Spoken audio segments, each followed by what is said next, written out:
It was a government program, bounty hunts to protect livestock, that led to the gray wolf's disappearance.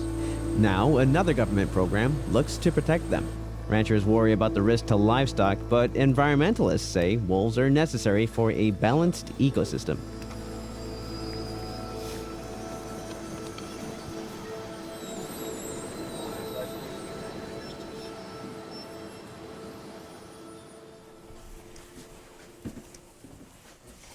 So this is the collar, the same type of collar that OR7 is wearing, and that a good number of the wolves that we collar are wearing. What these collars do is they store information, then they upload it to our system so we can see over the last, say, 24 hours or 48 hours where this animal has been. So when I started, we didn't know of any known wolves in the state of Oregon.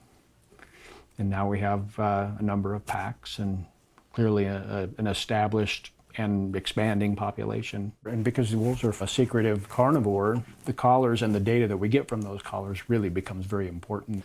Wolves are known to live by their feet, and they're great travelers. Like a lot of bird species and other large carnivores can travel large distances, and wolves really travel. And OR7 would be a perfect example.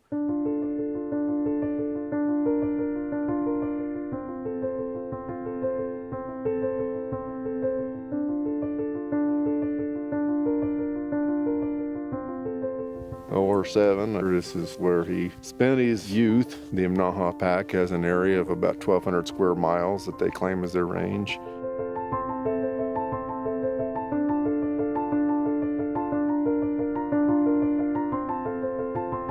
You know, I'm asked often two things. How did we capture, and tell us about that capture? And the other one is, why don't we have photographs of OR7? I think it was 13 below zero when we took off in the morning.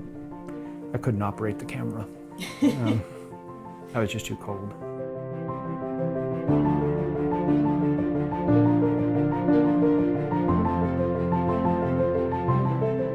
When wolves moved into Oregon, they moved onto a different landscape, socially, ecologically, and politically as well.